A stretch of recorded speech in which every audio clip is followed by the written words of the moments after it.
La disparition de l'URSS est la plus grande catastrophe géopolitique du XXe siècle.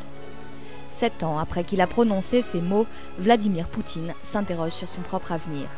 L'homme fort du Kremlin entamera son 3e mandat présidentiel en mai, après une parenthèse à la tête du gouvernement de Dmitri Medvedev. S'il est rompu à l'exercice, cette fois, sa marge de manœuvre est réduite. La classe moyenne pro-occidentale l'accuse de fraude électorale. Une vague de protestations inédite déferle sur la Russie.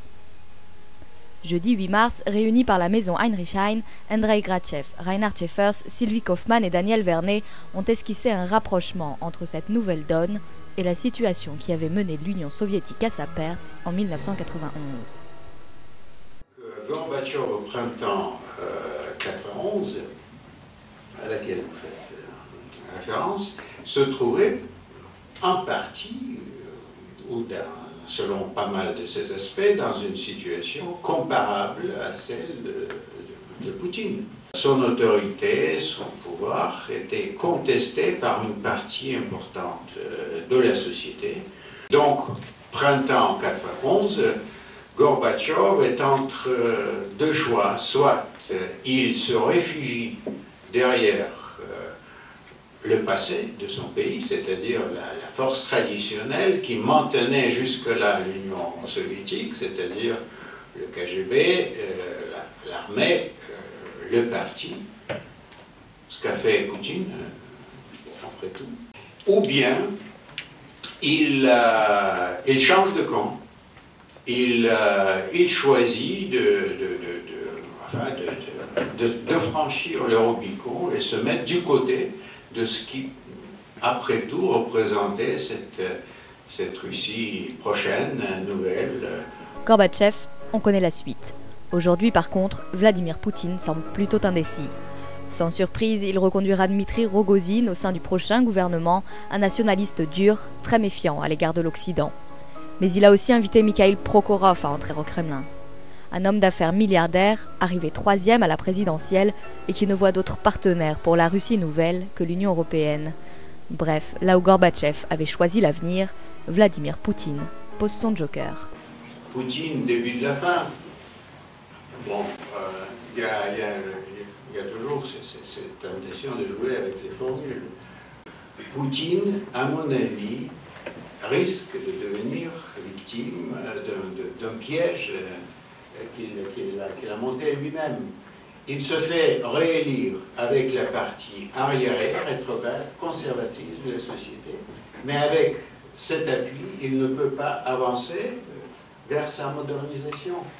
À mon avis, le plus grand piège, et là vous avez totalement raison, M. Grachev, à mon avis, le plus grand piège maintenant, c'est pour M. Poutine de commencer avec une Weltanschauung, avec un Weltbild, comme on dit en allemand, une manière de regarder le fait qui est un peu du temps de premier mandat, trop ancien. Le monde a changé, je le vois dans mon travail quotidien. C'est la crise financière et de l'endettement qui dicte les choses, la mondialisation.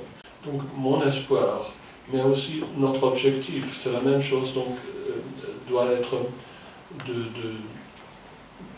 continuer à contribuer à ce processus d'européanisation de la Russie dont on a parlé dans les années 90. Je ne suis pas désespéré, je ne suis pas pessimiste pour ce qui est la capacité de M. Poutine de coopérer avec nous dans cette voie-là. Récemment, Vladimir Poutine s'est montré plus mesuré, plus polissé, témoigne la journaliste Sylvie Kaufmann. Je crois, dit-elle, qu'il voulait apparaître comme quelqu'un de réaliste et responsable auprès de ses partenaires occidentaux. Alors, à quand une grande union pan-européenne? De Brest à Vladivostok, l'idée a nourri bien des fantasmes depuis la chute de l'URSS. Mais la Pologne et les pays baltes l'ont toujours vu d'un mauvais œil, tandis que le cœur de la Russie balance encore. Est-ce que la Russie veut être asiatique? Est-ce qu'elle est européenne? Moi je crois que c'est une autre forme de la fracture russe d'aujourd'hui, c'est qu'il y a une partie de cette nouvelle classe, enfin je pense l'ensemble de cette nouvelle classe moyenne russe qui a voté contre Poutine probablement, elle est pro-occidentale, pro-européenne, peut-être pas dans le sens où on l'entendait à l'époque de l'Union soviétique, mais je dirais culturellement. Et d'ailleurs, quand elle sort de Russie, c'est en Europe et en Amérique qu'elle va essentiellement. Voilà. Et puis il y a une autre Russie qui est celle de l'Extrême-Orient, qui est plus tournée vers la Chine. Et là encore, je crois que la Russie n'est pas encore tout à fait prête à décider de son destin et de son identité. En tout cas, elle se cherche encore dans cet espace-là, il me semble. Pour l'heure, Reinhard Schäfers salue l'adhésion de la Russie à l'OMC.